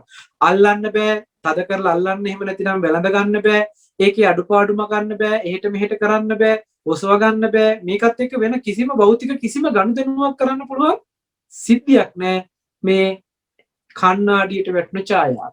කණ්ණාඩියට වැටෙන ඡායාවේ බලන්න ඉන්නවද කියලා පුද්ගලයෝ? කණ්ණාඩියට වැටෙන ඡායාව ඇතුලේ ඉන්නවද කියලා පුද්ගලයෝ? කණ්ණාඩියට වැටිලා තියෙන ඡායාව තුල අල්ලන්න පුළුවන් භෞතික දේවල් තියෙනවද කියලා බලන්න. පරිහරණය කරන්න පුළුවන් භෞතික සාධක මොනවාක්වත් තියෙනවද කියලා බලන්න. එහෙමනම් මේ ඡායාව ඡායා මාත්‍රයක් විතරයි. කණ්ණාඩියට වැටුණ ඡායාවෙන් කරන්න පුළුවන් එකම දේ බලනවා කියන දේ විතරයි. පේනවා කියන සිද්ධියක් එකට අන්තර්ගතයි. ඇහැට වැටුණ මේ ප්‍රසාදයට වැටුණ මේ ඡායා මාත්‍රය එහෙම නැතිනම් ඡායා රූපය උපාදාය රූපේ කියලා නම් කරනවා. මේ උපාදාය රූපේට සත්වය පුද්ගලයෝ ද්‍රව්‍ය කාරණා කිසිවක් හම්බ වෙන්නේ නැහැ. හම්බ වෙන්නේ එකම දේ බලන්න පුළුවන්කම කියන සිද්ධිය උපදවන එක විතරයි. ඒ නිසායි ඇහැට වැටුණ මේ ඡායාවත් එතෙන්ට යොමු කරපු හිතත් නිසා ස්පර්ශ වේදනා සංඥා විඥාන කියන ධර්මතා ටික උපදිනකොට අපි බැලුවා කියන වචනේ කතා කරනවා. ඒ කියන්නේ පේනවා කියන සිද්ධියක් කතා කරන්න පුළුවන්. එහෙමනම් මේ සිද්ධිය තුළ වෙලා තියෙන එකම දේ පේනවා කියන සිද්ධියකට වැය වෙලා. අපිට අද මේ පේනවා කියන සිද්ධිය තුළ ওই ධර්මතා ටික ඔක්කොම වැය වෙලායි තියෙන්නේ. ඒ නිසා වැය වෙලා තියෙන නිසා අපිට එකක්වත් ප්‍රකටව බලන්න බෑ. එහෙනම් ওই ධර්මතා ටික පිළිබඳව බුදුරජාණන් වහන්සේගෙන් අහලා දැනගත් පණිවිඩය තුළ අහලා දැනගෙන ඒ අහලා දැනගත්ත පණිවිඩය තුළ නුවණක් තිබ්බහම නුවණින් අඳුන ගන්න පුළුවන් මේ වෙලා තියෙන මෙහෙම සිද්ධියක් නේද කියලා. මේක නුවණින් කොහොමද කියන එක මම පෙන්නන්නම්. දැක්කේ නැති එකක් කොහොමද අපි නුවණින් හඳුනගන්නේ?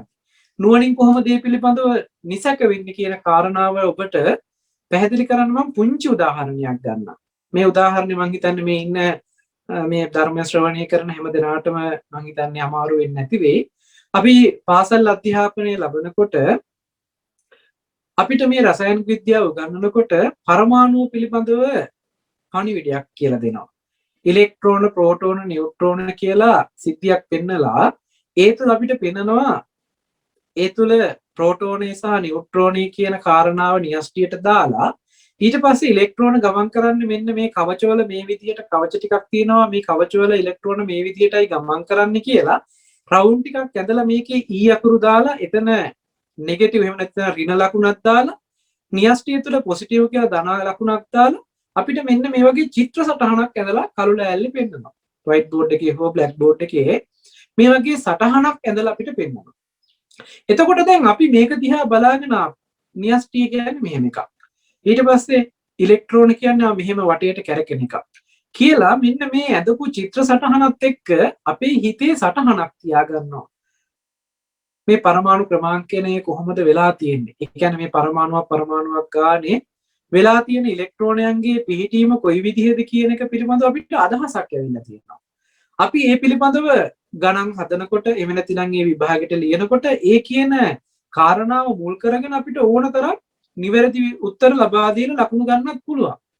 හැබැයි මම අහන ප්‍රශ්නේ තමයි මෙතනදී ඉලෙක්ට්‍රෝන කවදාකවත් අපි පියවියෙන් දැකලා තියෙනවා. නියස්ටිය මේ ප්‍රෝටෝන නියුට්‍රෝන කියන ඒවා මේ ශක්ති මට්ටම් කියන ඒවා කවමදාකවත් මේ විදිහට ඉලෙක්ට්‍රෝන ගමන් කරන්න කියන එකවත් අපි ඇස් මට්ටමේ කවදාකවත් අපි අත්දැකීමක් වෙලා නැහැ. අපි දැකපු නැති සිද්ධියක්. හැබැයි අපිට ඉගෙනුවා. අපි අහලා දැනගත්තා. මෙන්න මෙහෙම එකක් වෙන්නේ කියලා. හැබැයි අපිට ඒ පිළිබඳව හොඳට දැනුම් සහිත බවකින් ඉන්න පුළුවන්. ඇහුවොත් කවුරු හරි කෙනෙක් මේ මූලද්‍රව්‍යයේ ඉලෙක්ට්‍රෝන පිහිටීම කොහොමද කියලා අපිට හොඳ ලස්සනට ඇඳලා විස්තර කරන්නත් පුළුවන්. ඒ සංයෝගයක් විදිහට එහෙම නැතිනම් මේ පරමාණුව තවත් පරමාණුවක් එක්ක බැඳිලා කොහොමද පවතින්නේ, මේවා ඉලෙක්ට්‍රෝන මාරු කරගෙන කොහොමද පවතින්නේ කියලා මේ වගේ සිද්ධි ගණනාවක් අපිට පැහැදිලි කරන්න පුළුවන්කම තියෙනවා. හැබැයි ආලෝක අන්වීක්ෂයකින්වත් අන්වීක්ෂය වෙන්නේ නැති දකින්න බැරි ඉලෙක්ට්‍රෝන ප්‍රෝටෝන පිළිබඳව අපි මොනතරම් විශ්වාසයක් ඇති කරගෙන ඒව ඇත්තම කරගෙන අපේ ජීවිතේ තිබුණාද? කවදාකවත් දැකපු නැති සිද්ධියක්. බලන්න මේ දැකපු නැති දේවල් අපේ මනසේ සංඥා සටහන් විදිහට ඉතුරු කරලා අපිට නැවත සිහි කරගන්න පුළුවන් පරිසරයක් හදලා අපි මහා දැනුමක් තියනවා කියන තැනකින් අපේ මනස පොසවලා තියෙනවා. ඇත්තට මේක ලොකු දැනුමක්. යම් කෙනෙක් මේක පරීක්ෂණාත්මකව ඉලෙක්ට්‍රෝන අන්වීක්ෂ වලින් බලලා ඒ පිළිබඳව ගවේෂණයක් කරලා හොයාගත්ත සිද්ධියක් තමයි මේ ලෝකෙට දෙන්නේ. යම් තාක් වැරදි වෙන්න පුළුවන්, නිවැරදි වෙන්නත් පුළුවන්.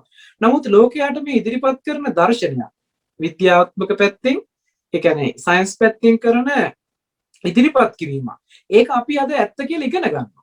ඉගෙනගෙන ඒවට අනුව ගණන් හදනවා, ඒවට අනුව හිතනවා, ඒවට අනුව කටයුතු කරනවා. මේ විදිහේ කටයුතු කිරීමක් අපි කරලා තියෙනවා. අපිට නුවණක් තියෙනවා ඒ කිව්ව ගමන්ම ටක් ගාලා මේ දේවල් මෙහෙම කියලා හොඳට සිහි කරගන්න. කවමදාකවත් දැකපු නැති ඇහැ රූප චක්කු විඥාන. මේ චක්කු එහෙම නැතිනම් ඇහැ කියන එක බුදුරජාණන් වහන්සේ පෙන්නන අනිදස්සනයි. නිදර්ශනයක්වත් දෙන්න බෑ. කවදාකවත් දැකලත් නැහැ, දකින්නෙත් නැහැ, මතුවට දකින්නත් බෑ කියන. චක්කු විඥානය කියන එක දකින්න පුළුවන් එකක් නෙමෙයි. වර්ණය කියන එක විතරයි අපිට දකින්න පුළුවන්කම තියෙන්නේ. එහෙම නැතිනම් වර්ණ රූපේ විතරයි අපිට දකින්න පුළුවන්කම තියෙන්නේ. සනිදස්සන එකම රූපේ වර්ණ රූපේ. එතකොට මේ ඇහැවත් දැකලා නැතිකොට ඒ ඇහැවත් රූපේවත් චක්කු විඥානියවත් කියන මේ තුන්දෙනා එකතු වෙලා ස්පර්ශයක් වෙනවා කියන එකවත් ස්පර්ශය නිසා වේදනා සංඥාවක් ඇති වෙලා ඒක විඥානය විසින් හඳුනනවා කියන මේ කියන කාරණා ටික අපිට දකින්න බෑ එකපාරකට මේ කිව්වට මේ සිද්ධිය මෙහෙමයි කියලා. මේක ලෝකේ හොයාගන්නවා පුද්ගලයෙක්. මේ සංසාරික ජීවිතයක් ගත කරලා පෙරම් පුරාගෙන ඇවිල්ලා සම්මා සම්බුද්ධත්වයට පත්වෙච්ච භාග්‍යතුන් වහන්සේ නමක් විසින් මේ කියන සිද්ධිය දකිනවා. ඒ තරම් මහා ප්‍රඥාවකින් දකින සිද්ධියක්.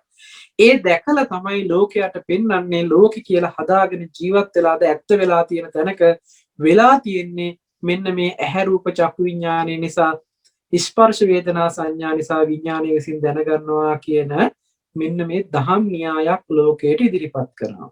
මේ දහම් න්‍යාය අපිට කිව්ව ගමන්ම එකපාරම පේන මට්ටමකට තියෙනවා නම් අපේ ආශ්‍රව ගතිය ගොඩාක් ගෙවිච්ච ගොඩාක් හිරිච්ච කෙනෙක්.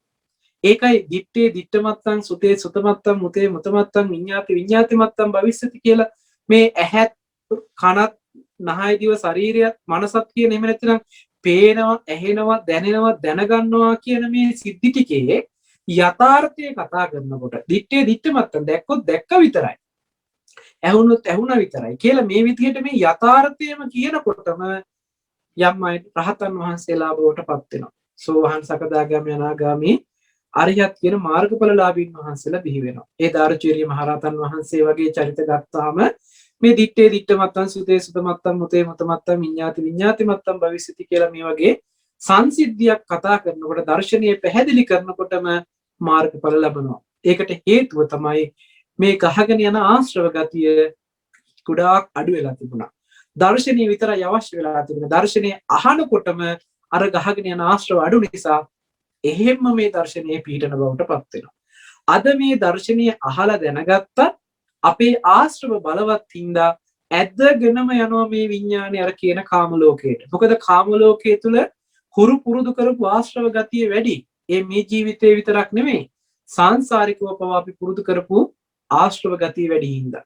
එහෙමනම් දැන් අපිට තියෙනවා මේ ධර්මතාවය තුළ ඇත්ත පෙන්න අර ඇදගෙන යන ගතිය ගෙවා දමන්න ආශ්‍රව ගති ගෙවන්නට තියෙනවා. එහෙමනම් දර්ශනයකින් දැකලා ඊට පස්සේ අපිට ආශ්‍රව ගෙවා දැමිය යුතු වෙනවා.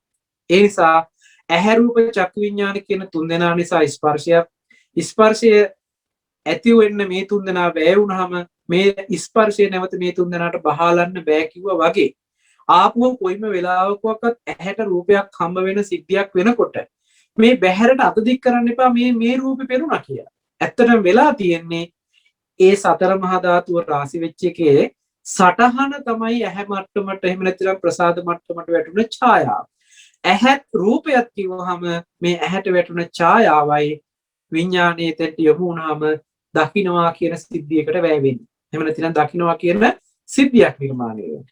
අපිට යමක් දකින්නකොට වෙලා තියෙන්නේ ඇහැ රූප චක්කු විඥාන කියන තුන් දෙනා එකතු වෙලා ස්පර්ශ වේදනා සංඥා ඇති වෙලා විඥානයගේ දැන ගැනීමකට ගියා කියන මේ සමස්ත සිද්ධියම මේ සිද්ධියම කියන එක ගන්න ඔසවලා පේනවා කියන තැනට අද අපිට පේනවා කියන එක විතරයි ප්‍රකට. පේනවා කියන එකේදී ගන්න එපා මේ එළියෙන් තියෙන එකක් පේනවා. එහෙම නැත්නම් මේ බහැර තියෙන එක පේනවා කියන තැනකින්. ඇත්තටම වෙලා තියෙන අපි බලාගෙන ඉඳලා තියෙන්නේ ඇහැට වැටුණ ඡායා මාත්‍රේ විතරමයි. ඕක විද්‍යාත්මකවත් පෙන්නනවා මේ ඇහි ක්‍රියාවලිය ගැන පෙන්නනකොට ඉදිරියෙන් තියෙන රූපයක ඡායාවක් උඩියට කුරු වෙලා මේ ඇහි දෘෂ්ටි විතානට වැටෙනවා. ඒ වැටෙන දෘෂ්ටි විතානට වැටෙන ආලෝකයෙන් වැටෙන ඒ ඡායාව කේතු සෛල ටික පිච්චීමකට ලක් වෙනකොට එතනේ ලැබෙන ස්පර්ශය එහෙම නැත්නම් ඒ සිද්ධිය එතන අන්තර්ගත වෙන නියුරෝන් වලට ස්නායු පද්ධතියට ආවේගයක් සපයනවා. ඒ ස්නායු පද්ධතිය තුළ විද්‍යුත් ආවේග ටිකක් නිර්මාණය වෙනවා. ඉලෙක්ට්‍රොනික පල්ස් එකක් නිර්මාණය වෙනවා. මේ ඉලෙක්ට්‍රොනික පල්ස් ටික තමයි එකින් එකට නැවත නිෂ්පාදනය කරමින් සෛලයෙන් සෛලයට පණිවිඩයක් කරන්නේ. එතකොට මේ මොලේ දක්වා අරන් ගියපු පණිවිඩය ගිහිල්ලා තියෙන්නේ ඉලෙක්ට්‍රෝන පල්ස් එකක් විදිහට මිසක් අර ඇහැට වැටිච්ච රූපේවත් අරන් ගිහිල්ලා නැහැ. ඇස් ඉදිරි පිටට තිබිච්ච රූපය ගැන කවර කතාවද? ඇහැ මට්ටමට ඇහි ප්‍රසාද මට්ටමට එහෙම නැත්නම් දෘෂ්ටි විතානයට වැටුණ මේ ඡායා මාත්‍රයකින් වැටුණ මේ ප්‍රතිබිම්බේවත් අරගෙන ගිහිල්ලා නැහැ. අරන් ගිහිල්ලා තියෙන්නේ ඒ පිච්චීමකට ලක් වෙච්ච සිද්ධියක තියෙන කාරණාවකට අදාළ වෙන විදිහට ඉලෙක්ට්‍රෝන පල්ස් එකක් විතරයි. විද්‍යුත් පණිවිඩයක් විතරයි අරන් ගිහින් තියෙන්නේ. මේක විද්‍යාවෙන් අපිට පැහැදිලි කරනවා. නමුත් මේක ඊට වැඩි ධර්මානුකූල පැත්තකට පෙන්නනවා.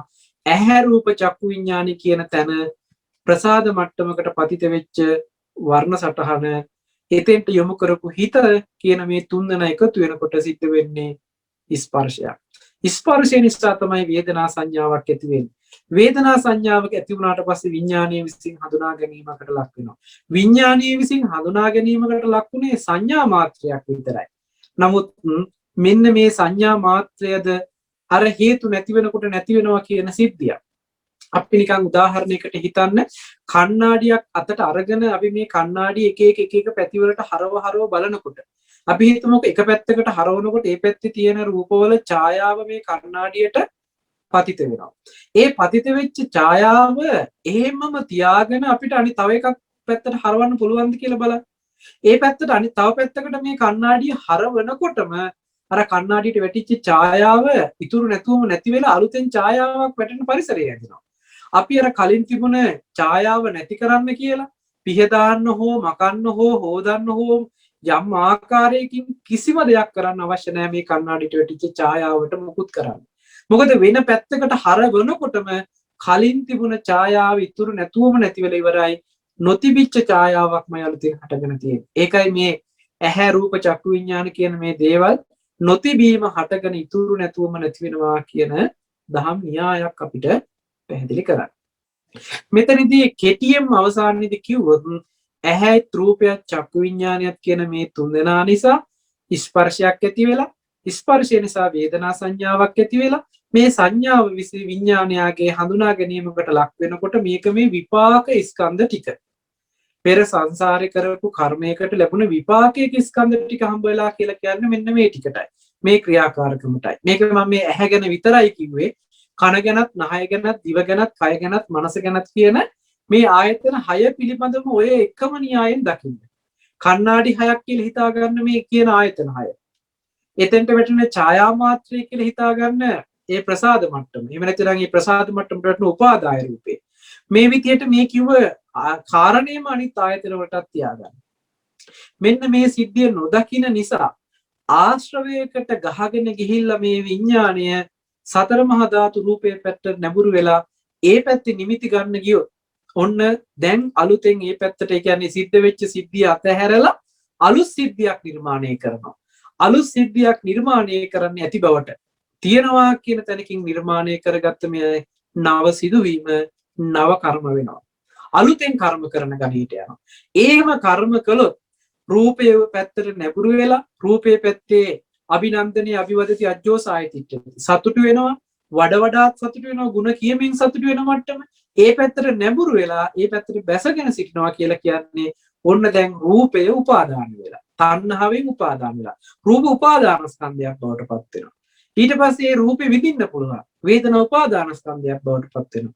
ඒ රූපේ හඳුනන්න පුළුවන් සංඥා උපාදාන ස්කන්ධයක් බවට පත් වෙනවා. ඒ රූපේ පිළිබඳව හිතන්න කල්පනා කරන්න පුළුවන්කම තියෙනවා. සංකාර උපාදාන ස්කන්ධයක් බවට පත් වෙනවා. ඒ හිතපු කල්පනා කරපු ඒ රූප පිළිබඳව දැනගත්තා කියන තැනකින් විඥානය උපදවනවා.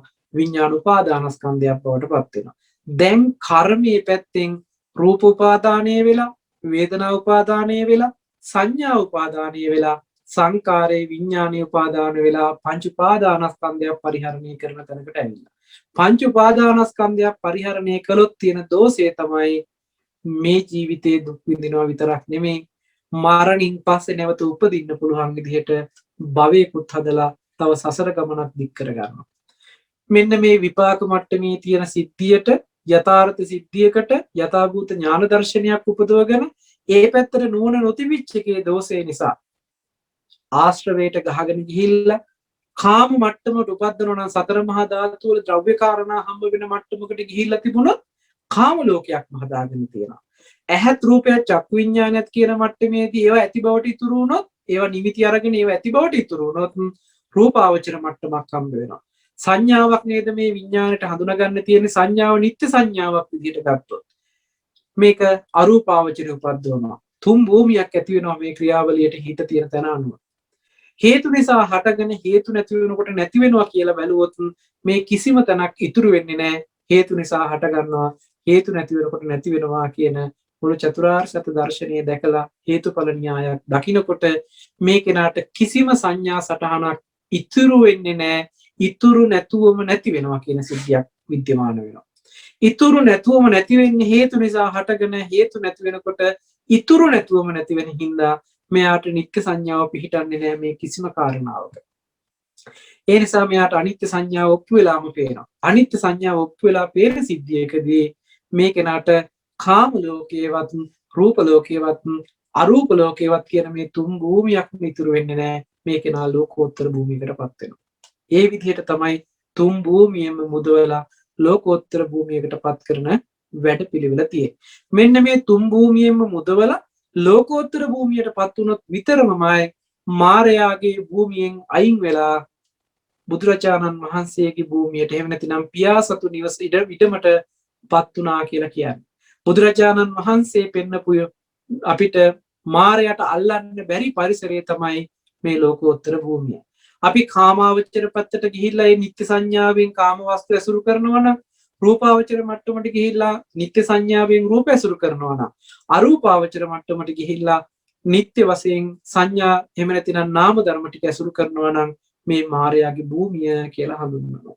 ඉතින් අද දේශනාවේ මාරපාස සූත්‍ර දේශනාවේ මේ මායාවේ භූමිය සහ මායාවේ වසඟයට යන්නේ කොහොමද කියන කාරණා ටික පෙන්නලා මේ මායාවේ වසඟයෙන් මිදෙන්නේ කොහොමද කියන කාරණාවත් පෙන්නලා අද පැහැදිලි කළා තුන් භූමියම ඉක්මවල යන්න පුළුවන්කම ලැබෙන ශාසන දර්ශනය මොකක්ද කියන පණිවිඩය. ඉතින් මම හිතනවා ඔබට යම් මට්ටමකින් මේ කියන පණිවිඩය පැහැදිලි ඇති කියලා. ඉතින් දේශනාව අවසන් කරන්නට සූදානම්. ඊට පෙර ආතු ඔබට යම් ආකාරයක ගැටලුවක් තියෙනවා නම් මේ කිව්ව කාරණේ පිළිබඳව තවදුරටත් ඔබට මතක් කරනවා.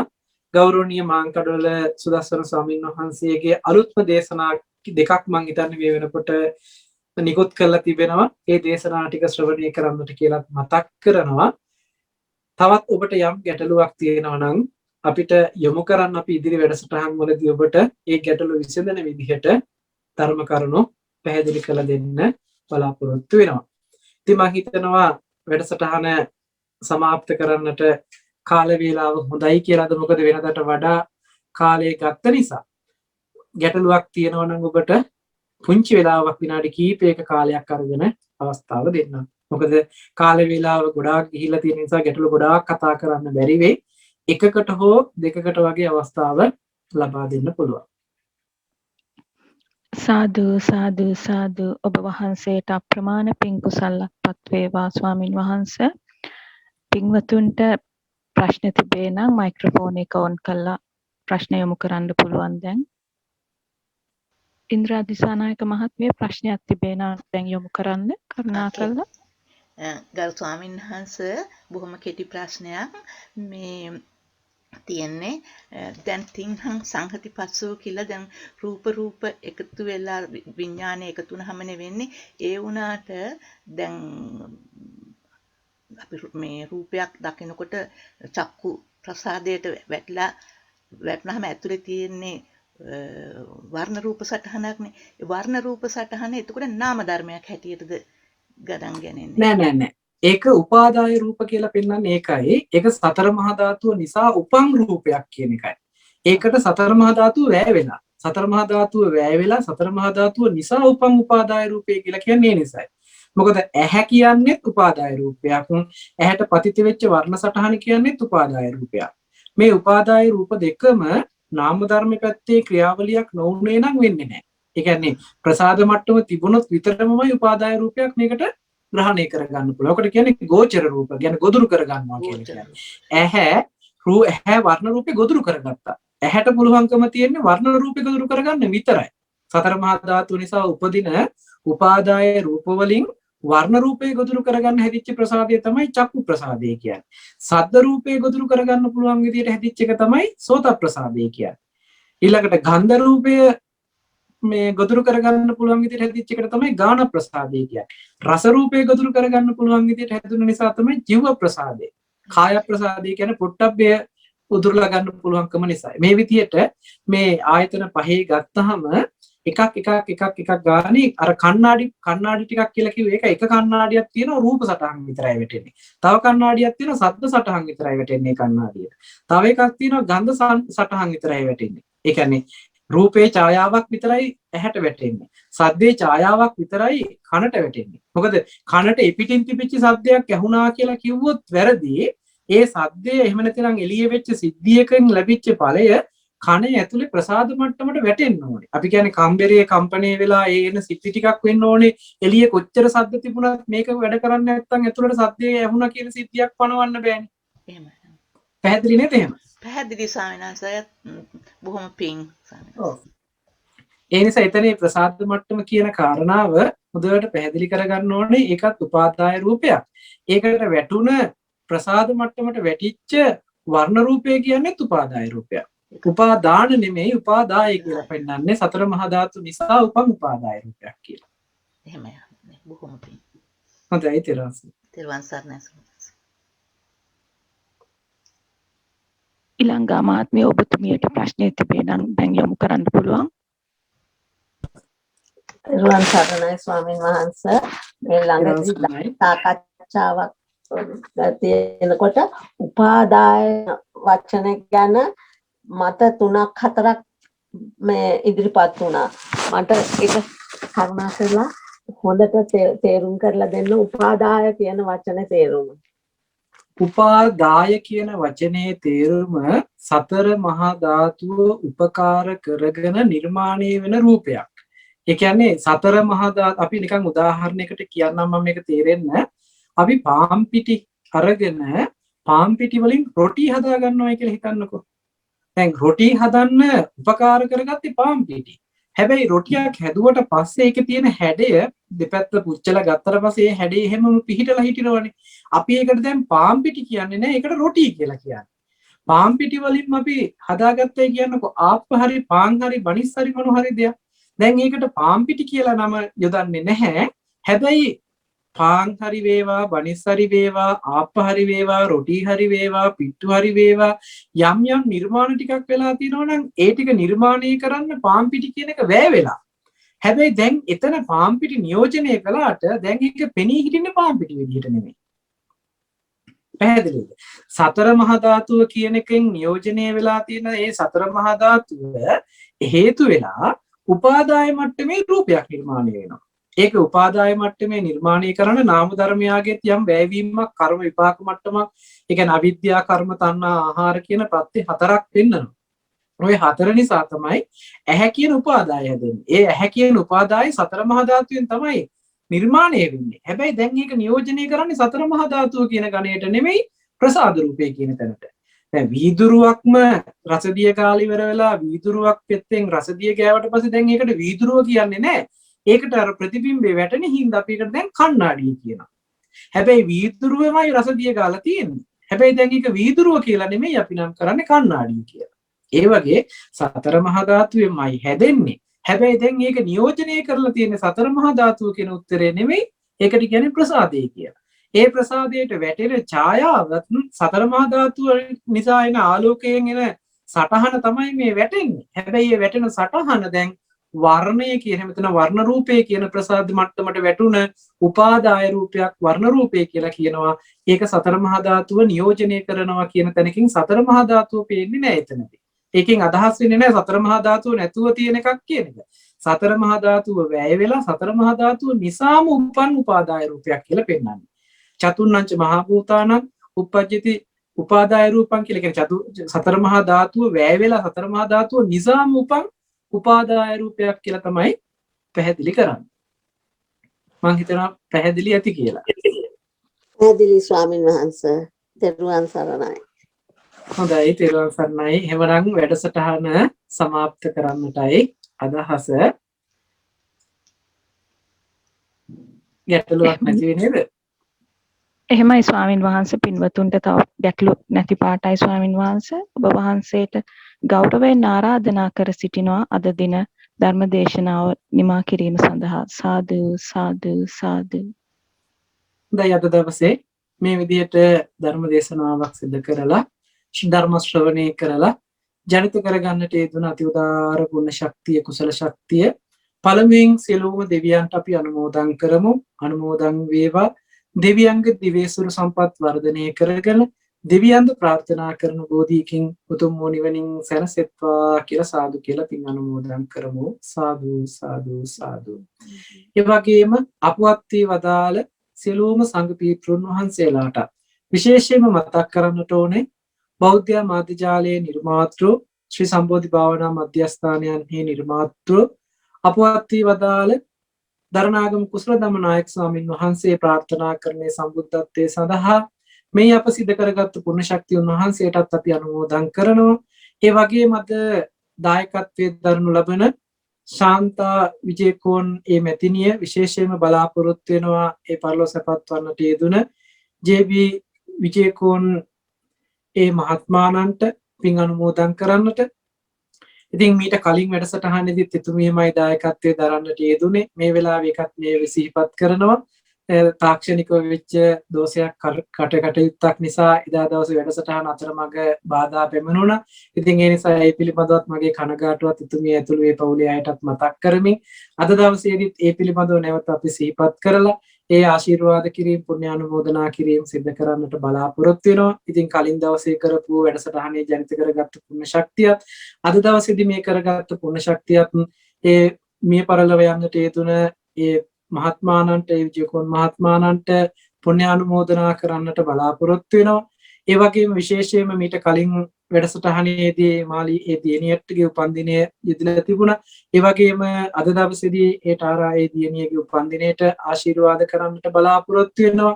ඒ වගේම ශාන්තා විජේකෝන් ඒ මෑත්මිනියටත් ඒ වගේම ඒ ජෝන් ඒ වගේම රාෆි ඒ බෑනාවරුන් දෙන්න ඇතුළු කොට ඒ පවුල් වලට සහසම්බන්ධව කටයුතු කරන මේ සියලුම දෙනා නමින් මිය පරලොව ගිය සියලුම ඥාති වර්ගයා සිහිපත් කරගන්නට සම්බන්ධ වන්නට යෙදුන මේ හැම දෙනාම නමින් මිය ගිය සියලුම ඥාතීන්ට මේ වෙලාවේ අපි පුණ්‍යානුමෝදනා කරමු. මේ පවතින කොවිඩ් වසංගතය නිසා රටවාසීව ලෝකවාසීව විශාල පිරිසක් මිය යනවා. ඒ හැමදෙනාමත් මේ වෙලාවේ සිහිපත් කරමි. ඒ සියලුම දෙනාටත් පොදුවේ අපි මේ වෙලාවේ පුණ්‍යානුමෝදනා කරමු. දුකක නම් එයින් අත මිදලා සැපවත් වේවා. ඒ අයගේ භව ගමන කෙලවර නිවනින් සැනසෙන්නට මේ ගුණ ශක්තියත් පාරමිතාවක් වේවා කියලා සාදු කියලා පින් අනුමෝදන් කරමු. සාදු සාදු සාදු. තුනුරුවන්ගේ අනන්ත ගුණ බලයෙන් දෙවියන්ගේ දේව රැකවරණයෙන් සිද්ධ කරගන්නට යෙදෙන අති උදාාර ගුණ ශක්තිය කුසල ශක්තිය බලයෙන් මේ වෙලාව විශේෂයෙන්ම මතක් කරන්නට ඕන මේ ධර්මයේ පිළිබඳව මේ දර්ශනීය පිළිබඳව අපිට නිරන්තරයෙන් අවවාද අනුශාසනා කරමින් අපි මේ මග යන්නට නිරන්තරයෙන් උත්සාහවත් කරවන අපේ ධර්මාචාර්යයන් වහන්සේ නම කියන්නට අවසරයි. මාංකඩවල සුදස්සන ස්වාමින් වහන්සේ සත්පුරුෂකමින් යුක්තව මේ වෙලාවේ සිහිපත් කරලා උන්වහන්සේට ආශිර්වාද කරනවා.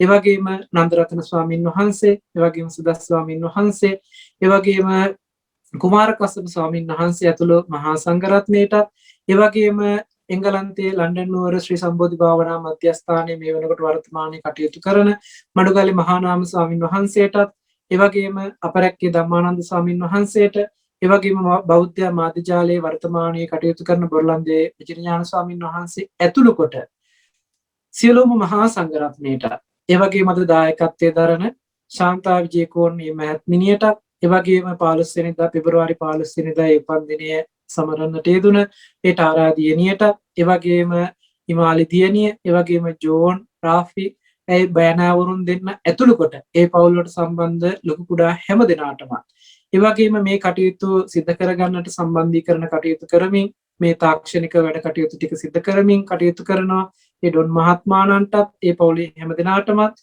ඒ වගේම මధుරිකා ඒ මහත්මිනිය ඇතුළු ඒ පවුලේ හැම දෙනාටමත් නම් සඳහන් නොකලත් තා මේ කටයුතු සඳහා වෙහෙස මහන්සි වෙන පිරිසක් ඉන්නවා. ඒ හැම දෙනාම සිහිපත් කරලා පොදුවේ රටවාසී ලෝකවාසී සියලුම දෙනාට මේ ධර්ම ශ්‍රවණය කර හැම දෙනාටමත් කාය චිත්ත පීඩාවකින් තොර නිදුක් නිරෝගී භාවය දිගාසිරි සම්පන්නිය ලබන්නට කරන කටයුතු සාර්ථක කරගෙන ධර්මානුකූල ජීවිතයක උතුම් වූ නිවනින් සැනසෙන්නට මේ සිදු කළ පුණ්‍ය ධර්මියෝ උතුම් පාරමිතා ධර්මයක්ම වේවා කියලා සාදු කියලා ප්‍රාර්ථනා කරන්නේ. හැම දිනකටම